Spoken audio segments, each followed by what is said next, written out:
সেটা হচ্ছে আমরা যত কিছু করি না কেন আমাদের মেইন টার্গেট থাকে আসলে ফাইনাল বা মিড টার্ম এক্সাম, এইটাই হচ্ছে মেইন টার্গেট। এবং এই মুহূর্তে আমি তোমাদের আবার বলি, তোমরা মানে বুঝতে পারতেছো না, তোমাদের হাতে যে এক ফোঁটা সময় নেই, এটা বুঝতেছো? 3 তারিখ থেকে ড্যাফোডিলের পরীক্ষা শুরু হয়ে যাবে। 4টা সাবজেক্ট 3 তারিখ থেকে শুরু হবে। আমার সাবজেক্ট হচ্ছে সবার শেষে, সেহেতু ইকোনমিক্স নিয়ে কোনো অসুবিধা হবেই না, কারণ হচ্ছে আমার আগে আরো 3টা পরীক্ষা দিবা। 3টা পরীক্ষা দিতে দিতে তোমাদের অভ্যাস হয়ে যাবে কিভাবে অনলাইনে পরীক্ষা দিতে হয়। যদি সিস্টেমেরও কোনো চেঞ্জ হয় তোমরা এই 3টা পরীক্ষা দিয়ে বুঝেই যাবে, ইউজ টু হয়ে যাবে, সেহেতু অসুবিধা থাকার কথা না, ঠিক আছে? আর শুনো, সেই জন্য আমি একটু নিশ্চিন্তে থাকি, আমার পরীক্ষা শেষের দিন বলে আসলে নিশ্চিন্তে থাকি এইটা নিয়ে যে প্রথম পরীক্ষা দিতে গেলে অনলাইনে ফার্স্টের দিকে একটু ঝামেলা সাধারণত হয়, কিন্তু আমার পরীক্ষার সময় এটা হওয়ার সম্ভাবনা নাই আল্লাহ চাইলে। আচ্ছা, এখন আমি তোমাদের বলতেছি, তোমরা যে জিনিসটা করবা, কোনো টিচার, আমাদের টিচারদের কিন্তু কিছু জিনিস বলা থাকে, যেরকম হচ্ছে অনলাইনে পরীক্ষায় তুমি জানো সব পৃথিবীর সব বিষয় অনলাইনে আছে। প্রত্যেকটা টিচার এমন ভাবে কোশ্চেন করবে যাতে স্টুডেন্টরাও একটু নিজের কথাগুলো লেখে। এখন তোমরা, আমি কিন্তু খাতায় এই জিনিসটা দেখি, এবং তোমরা লেখার সময় সব কিছু কপি পেস্ট করো না হুবহু। মাঝে মাঝে এইরকম হয় যে কোনো একজন স্টুডেন্ট যেই জায়গায় ভুল করছো, যেই জায়গায় দাড়ি কমার ভুল লেখছো, ওইগুলো সবাই একই লেখে, তখন গণহারে প্রতিটা টিচারই গণহারে নাম্বারটা কম দেয়। সেহেতু এই কাজগুলো করো না। এমন কোনো কঠিন পরীক্ষা না, প্রত্যেকটা টিচারের পরীক্ষায় আমার মনে হয় খুবই ইজি, এবং এমন কোনো কঠিন পরীক্ষা না যে একজন সম্পূর্ণ কপি পেস্ট করেই লিখতে হবে। আর পরীক্ষা নিয়ে আমার আসলে কিছুই বলার নেই, মানে কিভাবে দিতে হয় সেই বিষয়ে, কারণ তোমরা সবাই জানো, আর এর আমার আগে 3টা পরীক্ষা দিয়ে জানবা। অবশ্যই তোমরা টাইপ করার চেষ্টা করবা, টাইপ না করতে পারলে তোমরা লিখে দিবা। স্পেশালি আক্তার স্যার তো অনেক সময় দেয় মিড টার্মে, বিবিএ ডিপার্টমেন্টে, যেরকম আমার ডিপার্টমেন্ট বিবিএ তে কিন্তু আমরা এত সময় দেই না, 1.5 ঘন্টা বা 2 ঘন্টার বেশি দেওয়া হয় না। সেই তুলনায় আক্তার স্যার অনেক সময় দেয়, 4 ঘন্টা। তোমাদের মানে সময়টা অনেক বেশি থাকে, সেহেতু তোমাদের টেনশনটা একটু কম থাকবে। আর তোমরা একটা জিনিস সবসময় মাথায় রাখবা, যে প্রবলেম গুলা মানে এখন তো কম্পিউটারে হয় সব কিছু, টাইমে মেনটেন দেখা যায়, সবকিছু দেখা যায়। আমাদের একটা বলাই থাকে, তোমরা এত বেশি দেরি করে দিলে এতগুলো নেগেটিভ মার্কিং হবে। সেহেতু তোমাদের 4 ঘন্টা পরীক্ষায় আমার মনে হয় না অ্যাকচুয়ালি 4 ঘন্টা কারো লাগবে, এটা 1.5 ঘন্টারও লাগার কথা না, যে স্টুডেন্টটা ভালোভাবে বুঝে। সেহেতু তোমরা 4র্থ ঘন্টায় সাবমিট করবা না, তোমরা আধা ঘন্টা আগে বা 1 ঘন্টা আগে সাবমিট করে দেওয়ার চেষ্টা করবা, তাহলে ওই মানে তোমাদের ডিলে হবে না, জ্যামটা পড়বে না। আচ্ছা, যাই হোক, এখন আমি যেটা বলবো, 4 ঘন্টা ম্যাম, 1.5 ঘন্টায় হয় না ম্যাম, 4 ঘন্টায় লাগে ম্যাম পরীক্ষা দিতে গিয়ে ম্যাম, যে কোয়েশ্চেন গুলো করা হয় ম্যাম, প্যাটার্ন গুলাই ম্যাম অন্যরকম থাকে, 4 ঘন্টা বেশি লাগে ম্যাম। আপনার আধা ঘন্টা থেকে 1 ঘন্টাতে কোয়েশ্চেন বুঝতে চলে যায় ম্যাম, যে বড় বড় সিনারি দিয়ে কোয়েশ্চেন গুলো করা হয় ম্যাম। ওইটাই ঠিকই বলছো, তুমি যেটা বলছো সবগুলোই এইভাবেই করা হবে, প্রত্যেকটা টিচারই এইভাবেই করবে, বুঝতে পারছো? জি ম্যাম, সেটার উপর একটু 3 ঘন্টা টাইমটা মধ্যে আহামরি বেশি থাকবে না। এমন হয় যে আসলে অ্যানসারের চেয়ে কোশ্চেনটাই বড় হয়ে যায়, ঠিক না? এরকম একটা বিষয়। জি ম্যাম, কোয়েশ্চেনটা ধরতে গিয়ে অনেক টাইম লেগে যায়, তো 4 ঘন্টা ম্যাম মানে একদম প্রপার টাইম দেওয়া ওখানে ম্যাম। আচ্ছা শোনো, এখন আমি তোমাদের বলে দেবো কি কি পড়াইছি, সেটা তো বলবোই। শুধু একটা জিনিস পড়ানো বাকি আছে, আমার একটা জিনিস পড়ানো বাকি আছে, ওইটা আগে শেষ করে আমি পরে ধাপে ধাপে যাই।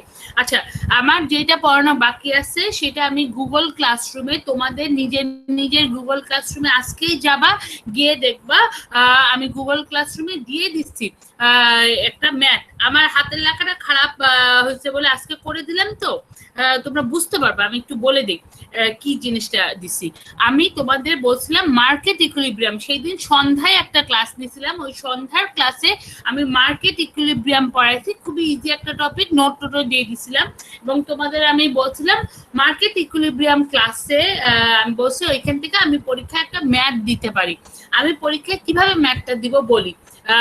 পরীক্ষায় আমি ম্যাথ দিলে দেখো, একবার উপরে তোমরা আমার তীর চিহ্নটা দেখতে পাচ্ছ, কোয়ান্টিটি ডিমান্ডেড লিখে একটা সংখ্যা লিখছি 35 - 5 ইকুয়েশন, আর কোয়ান্টিটি সাপ্লাইড লিখে একটা সংখ্যা লিখছি। দেখা যাচ্ছে না ম্যাম, আপনি স্ক্রিন দেখা যাচ্ছে না, শেয়ার হয়নি। স্ক্রিন প্রেজেন্ট করি নাই? ও না ম্যাম, দাঁড়া তখন করছিলাম তো আবার মুছে যাচ্ছে, একটু দাঁড়াও। তোমাদের গুগল ক্লাসরুমে কিন্তু দেওয়া আছে, আমি ওইটাই পড়াচ্ছি, দেখাচ্ছি, ঠিক আছে?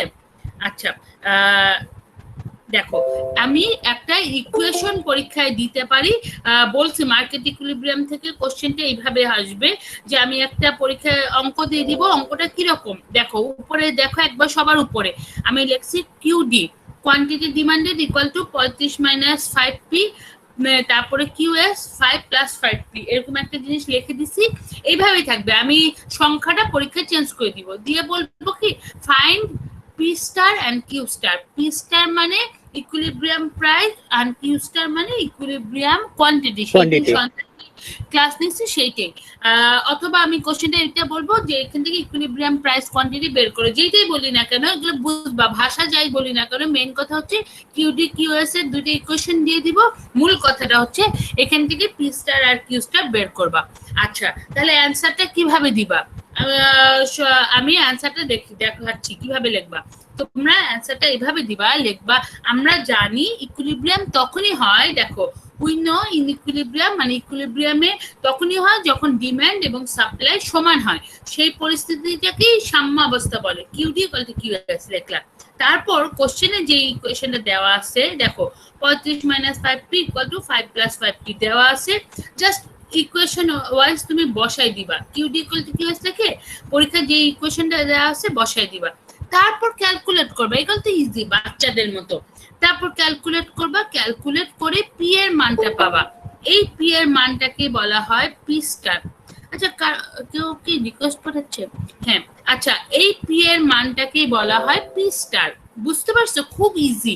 শুনো, আমার পড়ানোর পরে বাসায় জাস্ট আমার ক্লাস শেষ হওয়ার সাথে সাথে তোমরা এই জিনিসে একবার করবা, কয়েক সেকেন্ড লাগবে করতে, দেখবা পুরো ক্লিয়ার হয়ে যাবে। আচ্ছা, তারপর যে পি এর মানটা বের হলো এটা রেখে দিবা। এখন কি করবা, পরীক্ষায় যে কোশ্চেনে ডিমান্ড দেওয়া আছে ডিমান্ড ইকুয়েশনটা আবার লিখবা, QD equal to 35 minus 5p লিখলাম, আমি পরীক্ষার অনুযায়ী ডিমান্ড ইকুয়েশনটা লিখলাম। তারপর 35 মাইনাস 5p, পিতে এখন যে পি মানে প্রাইজের মার্কস নাম্বার মানটা পেলাম, সেই মানটা বসাই দিব। তারপর ক্যালকুলেট করে এখানে পাচ্ছি 20।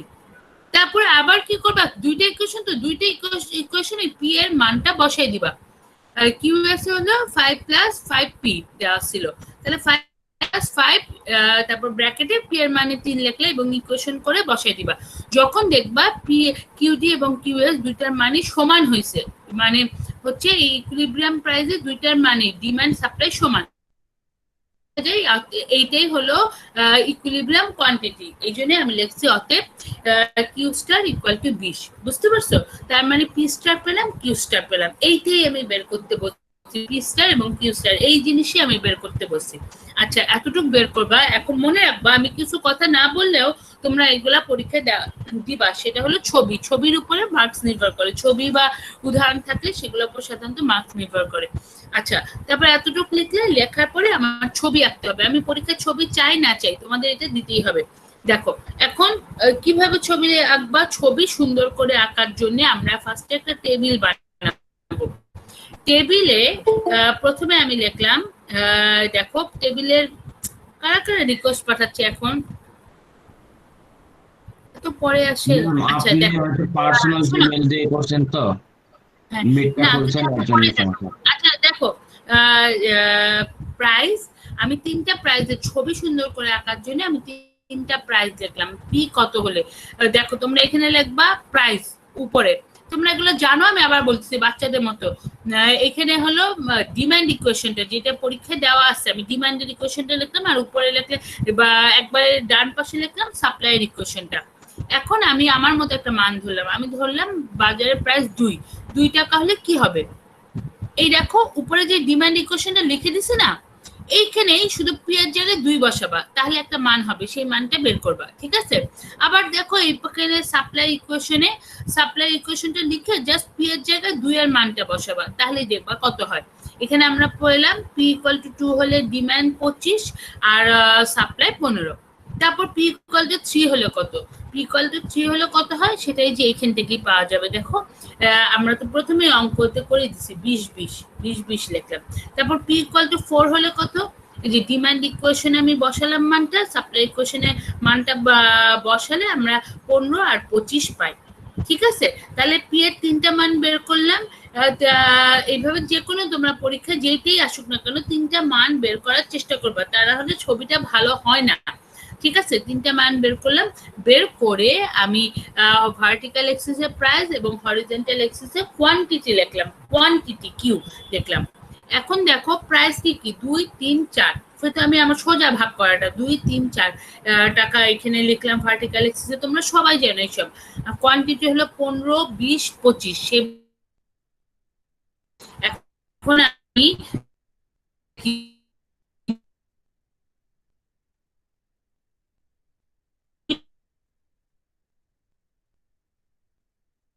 ম্যাম আপনার কথা শোনা যাচ্ছে না।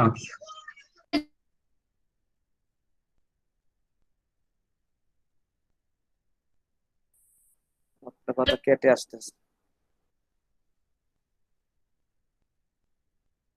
তো দেখো এখান থেকে ডিমান্ডটা উপরেরটা খেয়াল করতেছো, শুধু 3 টাকা হলে ডিমান্ড 20, মানে এই ম্যাম পয়েন্ট। আগে কিছু শুনি নাই ম্যাম। মানে কি কথা কেটে আসছে মানে কি প্রাইজের মানটা যখন আপনি ভার্টিক্যাল বসালেন তারপর থেকে শুনতে পাইনি আর কিছু। সত্যি? তারপর থেকে বলেন। দাঁড়াও আমি তাহলে আবার বলতেছি, অসুবিধা নেই, না শুনলে আমি আবার বলবো।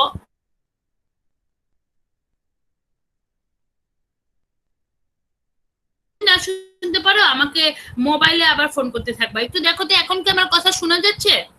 জি ম্যাম।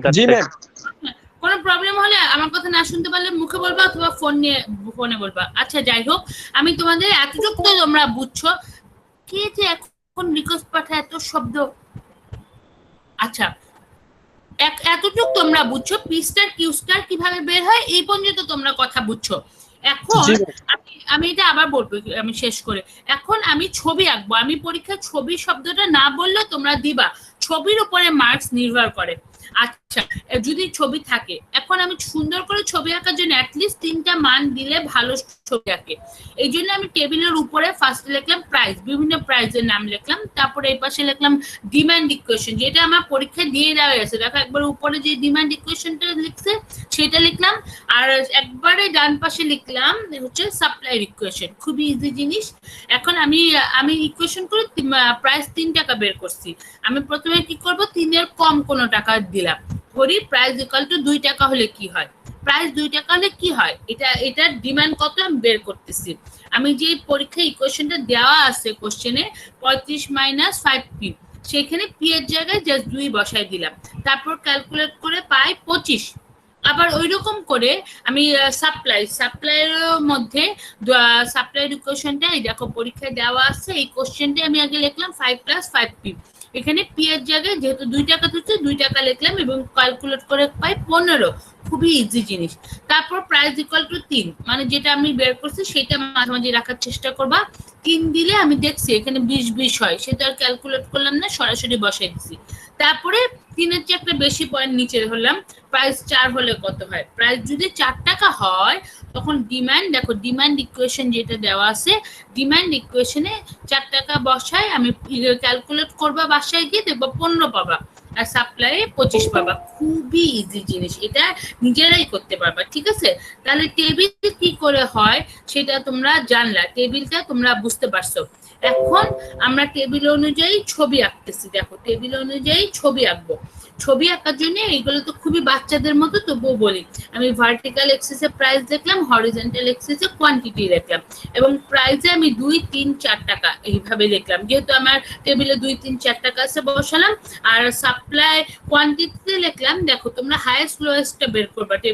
টেবিলের হাইয়েস্ট হচ্ছে 25 আর লোয়েস্ট 15, মানে 15 থেকে 25-এর মধ্যে আমার 3টা ঘর করতে হবে। আমি 15 20 25 ঘর করলাম, এগুলো খুব ইজি, তোমরা পরীক্ষায় আসলেই পারবা। এখন আমি দেখলাম শুধু ডিমান্ডকে ফোকাস করি, শুধু ডিমান্ডকে ফোকাস করলাম। দাম 2 টাকা হলে কিউডি হলো 25, মানে দাম 2 টাকা কিউডি 25, দেখো তীর চিহ্ন দিয়ে দেখতে পাচ্ছ এই পয়েন্টে যাবে।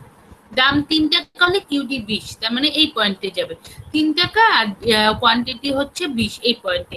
আর দাম 4 টাকা হলে দেখো কিউডি 15, তার মানে 4 আর 15 এইভাবে পয়েন্ট যাবে, এবং এই পয়েন্টগুলো আমি যোগ করলাম, তাহলে ডিমান্ড কার্ভটা পেয়ে গেলাম। হুবহু এইভাবে দাম 2 টাকা হলে সাপ্লাই কত, 3 টাকা হলে সাপ্লাই কত, এই পয়েন্টগুলো আমি যোগ করলাম, তাহলে আমি সাপ্লাই কার্ভ করলাম। এবং এখান থেকেও ছবি থেকেও দেখা যায় পি স্টার এবং কিউ স্টারের মান। ছবিটাও যদি সুন্দরভাবে আঁকো তাহলে ছবি থেকেও পি স্টার এবং কিউ স্টারের মানটা আমরা পেয়ে যাই, দেখতে পারতেছো? আচ্ছা, এখন আমি আসল কথা বলি। আমার পরীক্ষা আসছে, তোমরা এই যে আমি যে কোশ্চেনটা দিছি এইটাই জাস্ট একবার চেষ্টা করবা, 1 মিনিট লাগবে না, এটা একবার বাসায় করলে সাথে সাথে তোমরা এটা পেরে যাবে, আমি জানি। আচ্ছা, আর তারপরে যদি অঙ্কটা করতে গিয়ে কোনো অসুবিধা ফেস করো, আমি তো আছি, আমার ইমেল আছে, ফোন আছে, জানোই, আমার সাথে যোগাযোগ করার কোনো বিষয় না, সাথে সাথে আমাকে জানাবা। মনে রাখবা, আমি সব প্রতিদিনই পরীক্ষা ফোন ধরবো, কিন্তু আমি পরীক্ষার আগের দিন ফোন ধরবো না, কারণ খুবই ডিস্টার্ব করো পরীক্ষার আগের দিন। অনেকে খুব উল্টাপাল্টা কথা বলো, মানে সবাই না, 1%ও না, কিন্তু মনে করো 0.5% এত উল্টাপাল্টা কথা বলো পরীক্ষার আগ মুহূর্তে, আগের দিন রাত্রে। এগুলো ইমোশনাল টর্চার, বুঝতে পারছো?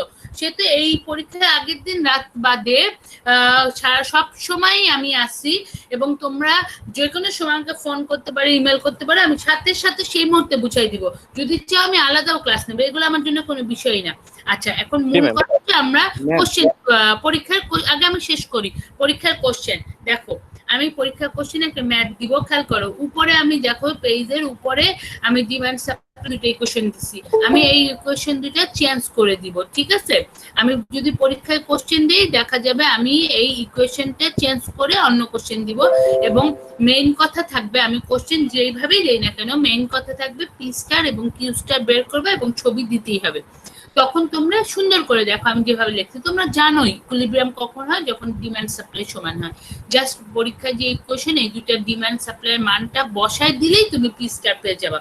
পি স্টার যখন পাবা, সে পি স্টার, পি মানে প্রাইস আর উপরে স্টার মানে ইকুইলিব্রিয়াম প্রাইস, পি স্টার বলতেছি এটাকে, ইকুইলিব্রিয়াম প্রাইসটাকে। 3 টাকা পেলে আমার এই ইকুয়েশন সলভ করে। তারপর পরীক্ষায় যে কোশ্চেন থাকবে ডিমান্ড এবং সাপ্লাই, সেই কোশ্চেনে এই যে পি স্টারটা পাবা, মানে ইকুইলিব্রিয়াম প্রাইসটা পাবা, তার মানটা বসাই দিবা, তাহলেই দেখবা ডিমান্ড সাপ্লাই একই আসবে। এবং যদি একই আসে তাহলে বুঝবা তোমার পরীক্ষা অঙ্কটা ঠিক আছে। এবং কিউ স্টারকে তখন আমি এখানে পাইছি 20, তার মানে হলো এইটা, এখানে হলো ইকুইলিব্রিয়াম কোয়ান্টিটি হলো 20, এইটাই আমি লিখছি। তারপরে এইটা আমার যেহেতু ছবি আঁকতে হবে, ছবিতে তোমরা খেয়াল করবা, এইভাবে আঁকবা যে এখানে যে মানটা বের করে সেটা মাঝখানে বা তার চেয়ে একটা কম বা উপরে আর বেশি দিবা নিচে, এইভাবে মানটা বের করার চেষ্টা করবা। তারপর ছবিটা বসাই দিবা। দেখো আমি ছবি এঁকে দিছি, এটা প্র্যাকটিস করলে এইভাবে করে আঁকাই দিবা। এই পাশে প্রাইস লিখবা, কোয়ান্টিটি লিখবা, এবং এইভাবে করে আঁকাই দিবা সুন্দর করে। প্রতিটা মান জানি সুন্দর করে বসানো হয়, এমন কোনো কিছুই না। এইটা আমি পরীক্ষায় যদি মার্কেট ইকুইলিব্রিয়াম থেকে অঙ্ক দিই, তাহলে আমি পরীক্ষায় এই অঙ্কটা দিব, বুঝতে পারছো? এই টাইপের একটা অঙ্ক দিব। আচ্ছা, এখন কে জানি কি বলতে চাইছে এটা বলো। আমি বলতে যে কিউ স্টারের মানটা অ্যাকচুয়ালি কত, 20 নাকি 4? কি মানে 20 নাকি 4, মানে এটার কিউ স্টারের মানটা আসলে একটু পি স্টার, পি মানে price, Q star, Q star 20 কিন্তু ওইটা যে লিখলেন যে 4।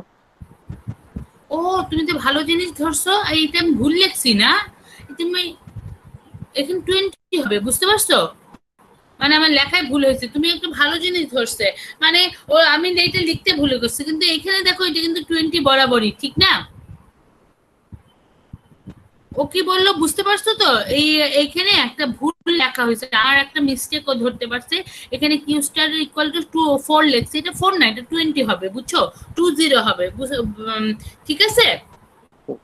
জি ম্যাম। হ্যাঁ, এটা একটা কিন্তু এখানে মিস্টেক আমি করছি, কিছু হবে না, তোমরা করলে নাম্বার কাটবো, বুঝছো? ম্যাম একটা কোশ্চেন ছিল, বলো। ম্যাম যে ওই ছবিটা আর কি একটু কি বলে ও? ম্যাম, হ্যাঁ হ্যাঁ বলো, এটা একটু ঠিক করে রেখো। ম্যাম যে P2 P3 আর P4 এটা মানে এইটা আসলে কেন নিছেন? তোমার পরীক্ষায় ছবি আঁকতে হবে, 3টা মান ছাড়া ছবি তো ভালো হয় না। আর তোমার পরীক্ষায় আমি তো না হয় 2, 3, 4 করে দিলাম, তোমার পরীক্ষায় কিন্তু পি এর মান 100 হতে পারে বা 99 হতে পারে, ওটা কি হবে আমি জানি না, ঠিক আছে? তুমি চেষ্টা করবা যে 3টা মান না হলে তুমি তো ছবি আঁকতে পারবে না, ছবি ভালো হয় না। তুমি অ্যাটলিস্ট 3টা বা যত বেশি করবে ছবি তত ভালো হয়। অ্যাটলিস্ট 3টা মান বের করবা এবং পরীক্ষায় যেই মানটা বের হয়েছে সেইটাকে মাঝখানে রাখবা, তার চেয়ে কম একটা মান উপরে দিবা আর বেশি একটা মান নিচে দিবা, তা না হলে ছবি আঁকা যায় না। বুঝতে পারলা? এক ঘর সামনেরটা নিবা আর এক ঘর হ্যাঁ ঠিকই বলছো। এইটাই এই কথাটা শুধু আমার জন্য না, সবসময় মনে রাখবা, তা না হলে ছবি আঁকা যায় না। বুঝতে পারছো? ছবি ভালো হয় না। আর আমার এখানে তো একটা মান বেরই হয়ে গেছে, সে তো তা এখানে তো ইজি মান বের হচ্ছে 3 4 5 এইভাবে করে দেওয়া হচ্ছে, বা 15 10 15 20 এইভাবে দেওয়া হচ্ছে, কিন্তু অ্যাকচুয়াল পরীক্ষায় তো মানটা আরো ঝামেলার হবে, ঠিক না? এমন হতে পারে পয়েন্ট দিয়েও হইতে পারে, যেটাই হোক না কেন তোমরা ওই আগে পরে মিশিয়ে দিবে। এগুলো খুবই ইজি তোমরা ছোটবেলায় করতে, আসলে প্র্যাকটিসের অভাবে আমাদের মনে নেই। ঠিক আছে, বলো। ম্যাম প্র্যাকটিস করার জন্য কিছু ম্যাথ দিয়ে দিলে আমাদের জন্য ভালো হয়, প্রবলেম থাকলে তখন বুঝতে পারবো। তাহলে তুমি বলতেছো যে এই যে কিউডি কিউএস এ এই আমি যেটা বানাই দিছি এরকম আরো কয়েকটা বানাই দিব, যে যাতে তুমি বাসায় প্র্যাকটিস করতে পারো, এটাই তো? জি ম্যাম। এটা পয়েন্টের ম্যাথ দিয়ে ম্যাথ ডাইরেক্ট ম্যাম ডাইরেক্ট দরকার না, থিওরি দিয়ে যেভাবে পরীক্ষা থাকে ওরকম দিলে আমাদের জন্য ফাইন্ড আউট করতে মানে এখন থেকে প্র্যাকটিস হয়ে যাবে। ঠিক আছে, এটা কোনো শুনো, আজকে এই ক্লাসের পর এখনই তুমি এই জিনিসটা, এটা এত বেশি ইজি, দেখবে 1 মিনিটও লাগবে না। এই জিনিসটা আমি যেটা করে এইটা একটু এইটাই দেখো একটু করতে পারো না কি, বুঝতে পারছো? আর আমি দিব ইনশাল্লাহ। আর এইটাই আবার তোমরা একটু দেখবা ক্লাসের পরপরই, ক্লাসের পরপর যেটা মনে থাকে তারপরে ওইটা মনে আসলে অত থাকে না, অত ধৈর্য থাকে না, অত ভিডিও শোনা বা অত ধৈর্য থাকে না, কিন্তু এই জিনিসটা ক্লাসের পরপরই একটু দেখবা যে তোমরা পারো নাকি। আচ্ছা, এখন আমি আসল কথাটা একটু বলি।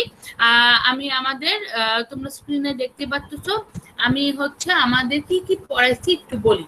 আচ্ছা, আর আমার তো পরীক্ষা জানো তোমরা 25 মার্কসের পরীক্ষা। আমি মোটামুটি যদি আমার কোনো স্টুডেন্ট গুগল ক্লাসরুমের শেষের থেকে উপরে যাও তাহলে সে সবকিছু পেয়ে যাওয়ার কথা। কারণ কি, আমি প্রত্যেকটা ক্লাসে যখন যেটা পড়াই, একে তো ক্লাসে আমি বলে দিই কোন বই ফলো করতেছি, বিএলসি তো আসেই, তারপর আমি নোট সাধারণত দিয়ে দিই, কিন্তু গুগল ক্লাসরুমে লাস্টের থেকে উপরে উঠলে সবগুলা নোট পাবা। আমি তোমাদের সুবিধার জন্য আমি একটু আবার বলতেছি আমি কি কি অলরেডি পড়ায় ফেলছি বা কি ধরনের আসবে। আমি তোমাদের পরীক্ষায় 25-এর জন্য 3টা কোশ্চেন দিব, এবং কোশ্চেন প্যাটার্ন আসলে যেটা বললো কোশ্চেনের নাম্বারটা একটু বেশি থাকে, মানে কোশ্চেনের বর্ণনাই বেশি থাকে, এইটাই হয়। আচ্ছা, যাই হোক, আমি কি কি পড়াইছি, আমি প্রথমে পড়াইছি ইকোনমিক্স। তোমাদের একবারে দেখবা ফার্স্টে আমি ইকোনমিক্সের ডেফিনেশন পড়াইছিলাম এবং সেখানে আমি এগুলো নোটও দিছিলাম, এবং শুধু তাই না, আমি ইকোনমিক্স যখন পড়াইছি তোমরা ভিডিও শুনলেও দেখবা আমি স্ক্যারসিটি দিয়ে পড়াইছিলাম, স্ক্যারসিটি। এখন স্ক্যারসিটি দিয়ে আমি 3টা উদাহরণ দিয়েও পড়াইছি। স্ক্যারসিটি হচ্ছে আমরা আমাদের লাইফে সবসময় কোনো না কোনো ভাবে স্ক্যারসিটি ফেস করি, এবং স্ক্যারসিটি মানে হলে বিভিন্ন অল্টারনেটিভ থাকে, যে কোনো একটা আমাদের চুজ করতে হয়। আমি যেভাবে দিছি এমনও হতে পারে পরীক্ষায় আমি ইকোনমিক্স এর সাথে স্ক্যারসিটি রিলেশনশিপ অথবা তোমাদের নিজেরা লাইফ থেকে স্ক্যারসিটি বলতে পারি, এগুলো নিজেরাই পারবা, ইজি। তারপরে আমি তোমাদের পড়াইছিলাম মাইক্রো ইকোনমিক্স, ম্যাক্রো ইকোনমিক্সের পার্থক্য, মাইক্রো ম্যাক্রোর পার্থক্য, এবং যখন পড়ানোর সময় তো আসলে সবাই বুঝছো, আর কি বলবো। তারপর পড়াইছিলাম ইকোনমিক সিস্টেম, 2 নাম্বার টপিকে দেখো ইকোনমিক সিস্টেম। এবং ইকোনমিক সিস্টেম আমি যেদিন তোমাদের পড়াইছি আমার মনে আছে আমরা ক্যাপিটালিস্টিক, সোশ্যালিস্টিক, মিক্সড এই 3 ধরনের ইকোনমিক সিস্টেম পড়াইছি, এবং এটা একটা হ্যান্ড নোটও দিচ্ছি।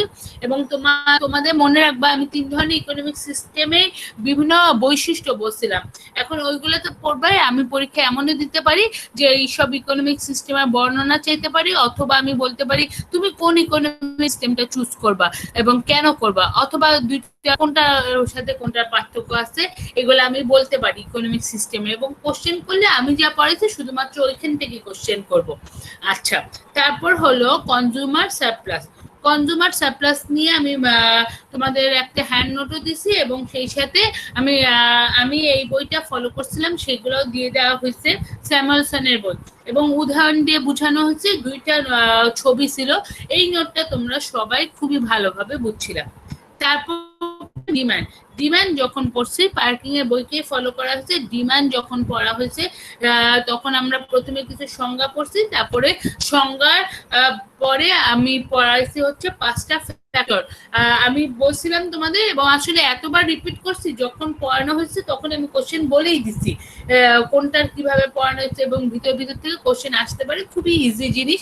তোমরা যদি প্রতিদিন জাস্ট আমার একটা লেকচার শুনে, যেগুলো শুনতে তোমাদের 15 মিনিটে লাগবে না, তাহলে তোমাদের আসলে ইকোনমিক্স নিয়ে অত চিন্তা করতে হবে না। কারণ কিন্তু মনে রাখবা, আমার সাবজেক্টে কিন্তু মার্কস অনেক, 3 ক্রেডিট, এবং ভাষার উপরে মার্কসটা নির্ভর করে।